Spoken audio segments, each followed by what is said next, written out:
One of the first things I noticed when I moved here a little over a year and a half ago was how dark it was at night. Now, that may not mean anything to you, but coming from San Francisco, where night was like day because of all the ambient light, it was hecka dark at night. And I remember the first night we were in our house, I got up to go to the restroom in the middle of the night, as I sometimes do, and I could not see a thing. I don't think I can find my way to the bathroom. And the first time, I'll just say that sometimes I make right turns at night, and I drive over things because I don't see where the corner is because it's too dark.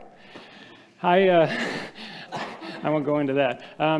But the first time I drove I-65 to Chicago at night or back, I just could not believe how dark it was on the highway. So you guys must have like incredible eyesight or something like that at night vision you're born with or something, but it is so dark for me. And it's just a reminder that the darkness keeps us from seeing. And so for us to really be able to see and live means we need light. And this is really the context of the text today from John chapter 9. John 9 is right after the Feast of Tabernacles in Jerusalem. It's one of the big three festivals that people from all Israel would come to Jerusalem to celebrate. And the Feast of Tabernacles commemorated God's care for Israel during their desert wanderings after the Exodus. And so there was a celebration during that week of the water that came from the rock that provided water for them in the desert. There was a celebration every night of lighting these huge lamps in the temple that illuminated the entire city to celebrate God leading Israel with a pillar of fire at night and warming them by the light. And so it's in this context that Jesus claims to be the light of the world. So you can see the context, that every night celebrating this light, lighting up the city, and in the middle of that, he stands before the people and he says in chapter 8, verse 12, "I am the light of the world.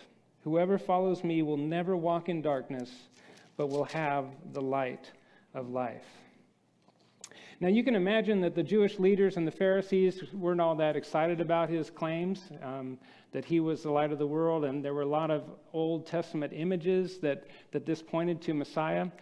And so it got them all riled up. There were a lot of arguments that he had going through chapter 8.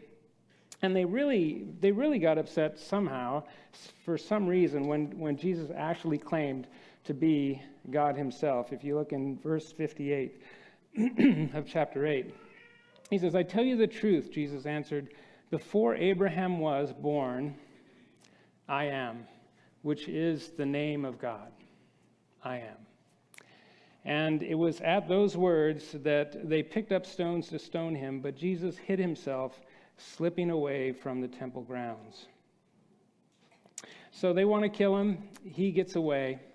And so as we move into chapter 9, this story is meant, John placed it here for us to get an idea of what does it mean for Jesus to be the light of the world? What is he talking about? What is he pointing to?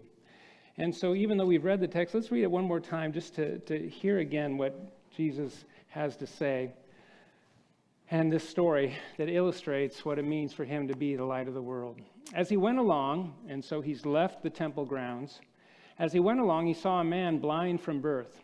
His disciples asked him, "Rabbi, who sinned, this man or his parents, that he was born blind?" "Neither this man nor his parents sinned," said Jesus, "but this happened so that the works of God might be displayed in him. As long as it is day, we must do the works of him who sent me. Night is coming when no one can work. While I am in the world, I am the light of the world." After saying this, he spit on the ground, made some mud with saliva, put it on the man's eyes. "Go," he told him, "wash in the pool of Siloam." This word means sent. So the man went and washed and came home seeing. His neighbors and those who had formerly seen him begging asked, "Isn't this the same man who used to sit and beg?" Some claimed that he was. Others said, "No, he only looks like him." But he himself insisted, I am the man. How then were your eyes opened? They asked. He replied, the man they call Jesus made some mud, put it on my eyes. He told me to go to Siloam and wash, so I went and washed, and then I could see. Where is this man? They asked. I don't know, he said. And Lord, our prayer is that you will open our eyes this morning to see more clearly who you are and what you've called us to. Amen. So a blind man begging for alms outside the temple courts was a very common occurrence because people gave alms as part of their religious sacrifices. And so what a convenient place to do it would be on your way to church, right?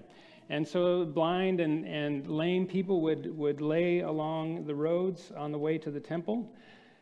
And it was a normal fixture for them. Now, just remember now what it meant to be blind in this culture. In this culture, if you were blind, you could not work. You wouldn't have a family because you couldn't support them. So you'd have no descendants. You'd have no marriage. You'd have no belongings. You'd have no future. Your entire life would be spent begging. Just think about that for a minute. Your entire life would be spent sitting in the dirt, begging for people to give you something so you can survive. So this is the situation, this man begging. And Jesus sees this broken man, as do his disciples. And the disciples ask this honest question. Whose fault is it? Who caused this man to be born blind? Verse 1, as he went along, he saw a man blind from birth. His disciples asked him, Rabbi, who sinned, this man or his parents, that he was born blind? So what's their assumption? What are the disciples assuming in asking this question? Punishment, right. So someone did something wrong. Who did it? And this is somewhat biblical because it comes from Exodus 20, Exodus 34, where, and you might remember reading how the sins of the parents are passed on to the children. And so there is a sense that people understood that to mean that if the parents sinned, that the children would face the punishment for some of that. There was also discussion among rabbis about whether a fetus could sin in the womb. They really talked about these things and wrote about it. And because of some biblical examples like Jacob and Esau who were fighting in the womb, they concluded that it's possible for a fetus to sin in the womb before they're born. So this is where this is coming from. And so what we see here clearly is that it's common for people to respond to brokenness in people, to darkness in people, with judgment. It's normal for people to respond to people's brokenness with judgment. Many people look at people's problems and we judge them, that somehow it's their fault. Somehow they've done something to cause this. And so we oftentimes stop seeing them or really caring for them, in other words, because you've messed your life up. You don't deserve my care. And I think it's hard to say it out loud, but in some ways, we kind of assume that most broken people don't deserve our help. Because look at the mess they've made, and so that's their problem. And so we can look at someone who's poor or unemployed and say, well, they're so lazy. Or we can look at someone with health problems and say, well, their lifestyle choices, are bad. Or we can look at someone who is in debt and say, well, they've just made poor decisions. And on it goes, right? I was talking with someone from Food Finders, the food bank, this last week. And I don't know how I feel about this, but they were saying that a lot of churches in our area are hesitant to help Food Finders because they don't want to enable lazy people. Oof. I was like, what? But I can relate to some of those attitudes. So we see people in pain or brokenness, and we can easily judge them. And like the disciples, it often comes from our view of who God is. That underlying beliefs can include the fact that God judges us, is unhappy with us for our sins and our mistakes and our bad stuff. And therefore, it's why we try to deny our brokenness with God. I try to hide it. I don't really want to talk to God about the broken parts of me because I know he's not really happy about those things. So we'll just ignore them. We'll just kind of deny them because I certainly don't want to bring that up with God as if he doesn't know. But, that's kind of how we kind of work with that because we feel unworthy, right? We feel like if I bring this up to God, he's not happy with me, he's going to judge me, and he's probably going to punish me. And it's also the reason why we try to hide our brokenness from each other. I mean, I want you to think I'm the most awesome, godly man on the face of the earth. I'm not. But I want you to think that. And because if I let you know all the broken parts of me, not only will I be ashamed and feel less than, I would be afraid that you would judge me for my problems. And many of us even respond to our own brokenness with self-judgment and self-condemnation. Man, I'm such an idiot. Look, I did it again. How can I act this way? Why am I like this? Oh, man. Am I the only one? I think I mentioned to you that in around 2000, many moons ago, I had an emotional breakdown as I was pastoring a church in California. And it was devastating. I had to take a leave of absence. So, in other words, the whole church knew what I was going through. The whole church knew. And so that was a little humiliating. But what was even more awesome about that is I got emails from people in the church telling me what I was doing wrong that caused this to happen. It was so encouraging. Love you too. Mwah. For some reason, people felt the need to tell me how to fix my life so this wouldn't happen to me again.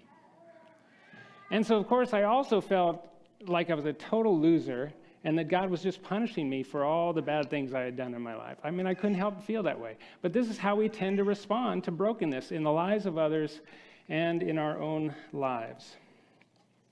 But Jesus does not act like me. He doesn't think like me. And so what he does with these disciples is he clarifies that, hey, it is not their fault. It's not the man's fault. It's not his parents' fault. His blindness wasn't the result of their sin. Verse 3, neither this man nor his parents sinned, said Jesus, but this happened so that the work of God might be displayed in his life.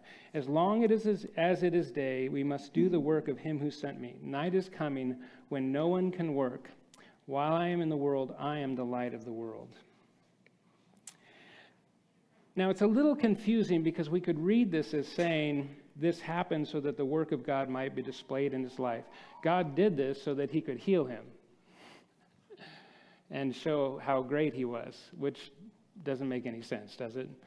Let me make you blind and live this miserable life so I can heal you and glorify myself. But if we look at the bigger context, what we see Jesus doing is he's shifting the focus from whose fault is it, what's the cause of it, to what he's going to do about it. He doesn't really address the cause, the root cause of it. What he addresses is, this is how I'm going to respond to this. It's an opportunity to do the work of God. Because, and he talks about the urgency that as long as it's day, we're here to do the work of him who sent me. And literally, it's to work the works of him who sent me. Night is coming, so it's urgent for us, for all of us. We're to do this work. So what does it mean then that Jesus is the light of the world? This is what he's pointing to. That Jesus responds to brokenness and darkness with light. He came to bring light for the darkness. So he doesn't add more darkness to the darkness. He doesn't add more brokenness to the brokenness, but he brings light to the brokenness and darkness. Isn't that beautiful? So he's the light of the world, he says, meaning he came to dispel the darkness, not affirm it, not cause it, and do the works of God, he says. And the works of God shine his light by revealing who God really is. So the disciples are thinking, well, God just punishes, the children and the children's children.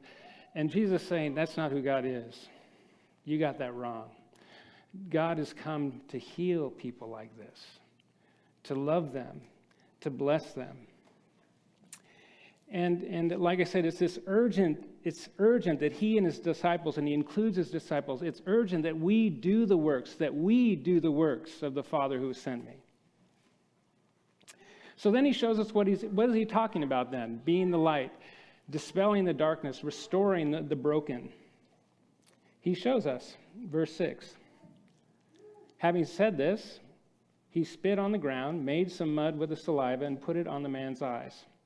Go, he told him, wash in the pool of Siloam. This word means sent. So in other words, he was sent to be healed. So the man went and washed and came home seeing. This is what it means for Jesus to be the light of the world. But why did Jesus heal this way? Do you ever wonder about that? He spits on the ground, makes some mud, rubs it on your eyes. That sounds attractive, doesn't it? And why would he do this? I mean, we don't completely know. I mean, this is a Sabbath, so by him making mud, he is working on the Sabbath, which is just to, again, bring up his authority over the Sabbath, over the Word of God. There's probably an element of his compassion that here this man who is an outcast, who has no contact with people, is now being cared for and touched by this man, Jesus. I think that these are partially true, but I think one of the things that I believe is that Christ's light, his revelation, when he shares his love and light with us, it's always including an invitation to respond, an invitation to believe in him in some way, shape, or form. And so for this man, the invitation was, go and wash. Do you believe that I will heal you? Go and wash. Now just think for a minute, a blind guy with mud on his eyes, now he's going to go find the pool of Siloam? Think about that. This was not a small task. Go find the pool and wash in it. Good luck. But he does, and he comes home seeing. So Jesus not only sees us in all our broken glory, but he responds to us with love versus judgment. It does not turn his stomach. It attracts his love and compassion. And he responds to us with a desire to heal and to restore. Because he came to bring wholeness and life, right? He came to bring life, to restore the sight of the blind, to set the prisoners free, to heal the broken.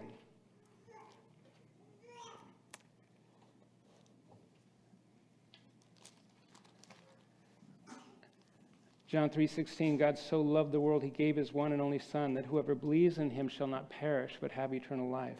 Verse 17, for God did not send his Son into the world to condemn the world, but to save the world through him. Jesus didn't come to the brokenness to say, you guys are so broken. He came to heal us. John 10, verse 10, I came to bring life abundantly. And he invites us to respond with faith, to believe in him, and to act on whatever light he's sharing with us and shining upon us. Now, what does that mean? Think about this question. Do I really believe that Jesus responds to our broken parts with love and compassion? Do you really believe that? That we can be all that we really are before him, and he embraces us as we are.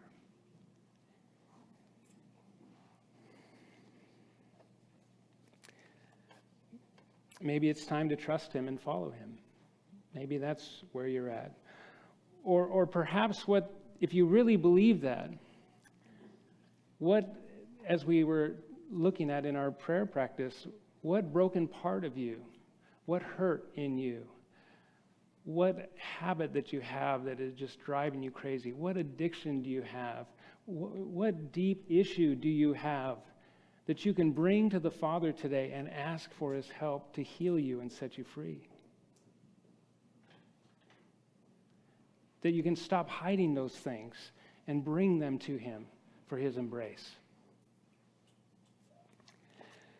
At the end of the service this morning, we're going to have an opportunity for you to be prayed for. And if there are some of those things that the Lord is bringing up that you want to believe him and uncover before him, then you'll have an opportunity to come and be prayed for. As a step of belief, right? As a response to his invitation. Or where in our life, in your life, is Christ giving us light and inviting us to actively follow him, to actively believe? And that's what we're talking about when we say keep going further up, in and out.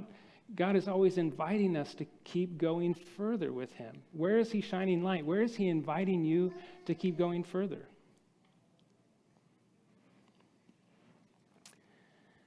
Some things aren't that big. One thing I've been responding to is I just sense the Lord inviting me to spend more time with him in the morning than I have been for quite a while. And the only way I could do that is get up earlier. I'm getting up earlier. Teresa asked me this week, why are you getting up so early? Well, the Father's inviting me. I don't know. That's why. Maybe there's something he's inviting you to in fasting for Lent to keep going further. Where is he shining the light, and how can you respond to that invitation? So Jesus is the light of the world, and he responds to our brokenness, to our darkness with his light, with his love, and with his healing, with a desire to restore us. And we, his disciples, are sent to do the same work the Father sent Jesus to do. In verse 4 here, Jesus includes his disciple. We must keep doing the works of him who sent me. And he says this a few different times in John 17:18. He says, as you sent me into the world, I sent them into the world. And again, he says the same thing in John chapter 20. But if Jesus, being the light of the world, included healing, restoring, and doing justice,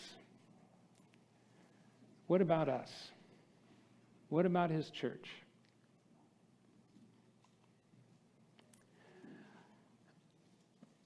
Why do I seem to do so little of what Jesus did? I mean, what do we read about Jesus doing? He's always healing people. He's always helping people. He's always restoring people. He's always feeding people. What about us? And I think what's so important about this question is, what does it mean now for us to be the light of the world? The ones who are sent to bring his light. What does that look like for us?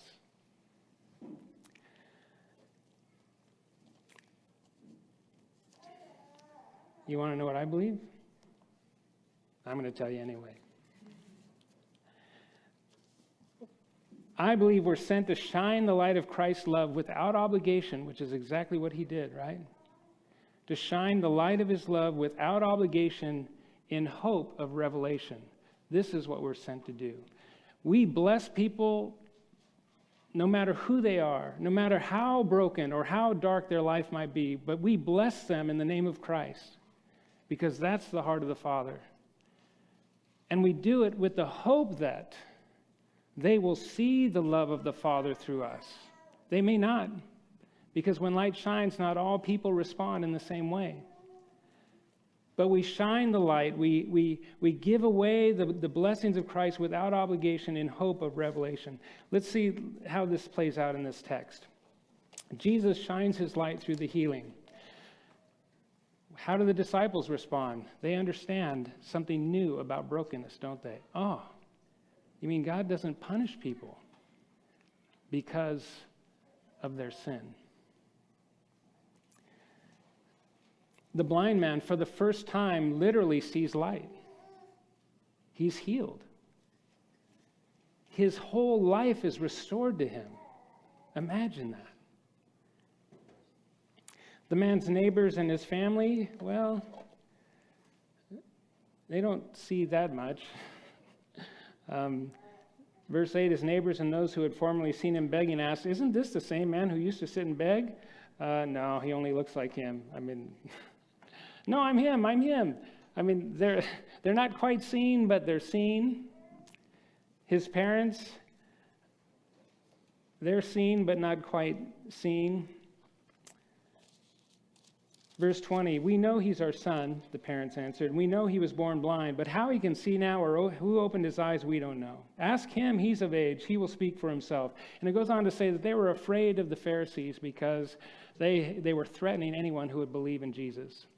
So they were starting to see, but not quite seeing. But remember, Jesus heals with the hope of revelation, and that's exactly what happens. This man comes to see him and believe in him. Verse 35, Jesus heard that they had thrown him out, and when he found him, he said, "Do you believe in the Son of Man? Who is he, sir?" The man asked, "Tell me so that I may believe in him." Jesus said, "Now you've seen him. In fact, he is the one speaking to you." Then the man said, "Lord, I believe," and he worshiped him. And what about those Jews and the Pharisees? Blind as bats. They could not see a thing. They thought he's some demon-possessed guy and couldn't believe that he would actually heal this man. Jesus never qualified his blessings, but shared them freely. So Jesus shone the light through what he said and did. He freely loved people without obligation because that's the heart of God. And we are sent to shine his light without obligation in the same way, and yet with hope of people seeing the light of Christ in us and through us. Remember in Matthew 5, Jesus said, "You are the light of the world." And then in verse 16, he said, "Let your light shine before people that they may see your good deeds and praise your Father in heaven." Richard Rohr, a priest, a spiritual writer, says this: "Our job is to be a shining truth, to live the truth as best we can, and let it fall where it may." I love that.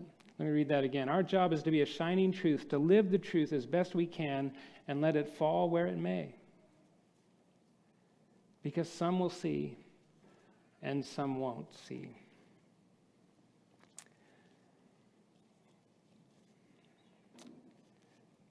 There are a number of examples in our community.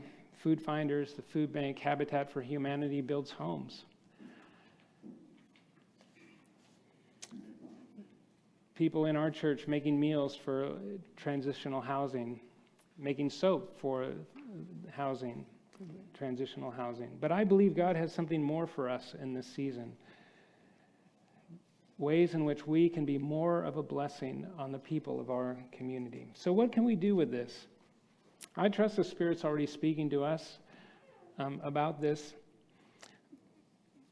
But let me offer a couple possibilities. First of all, I want to challenge us to bless at least 2 people this week freely, without obligation. And you can bless them however you want to. But let it be one person who is part of the family of God and one person who isn't.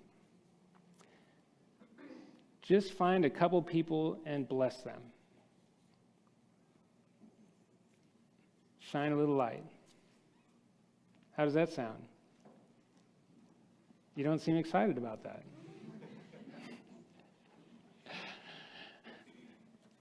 So, we're going to bless a couple of people this week if we want to. And right now, because Jesus sees us all as we are in all of our broken glory, as we begin to sing now, I invite you to bring some of that brokenness and uncover it before the Lord and have someone pray for you. To believe that he really cares for you, that he responds to your brokenness with love and compassion and a desire to restore and heal you.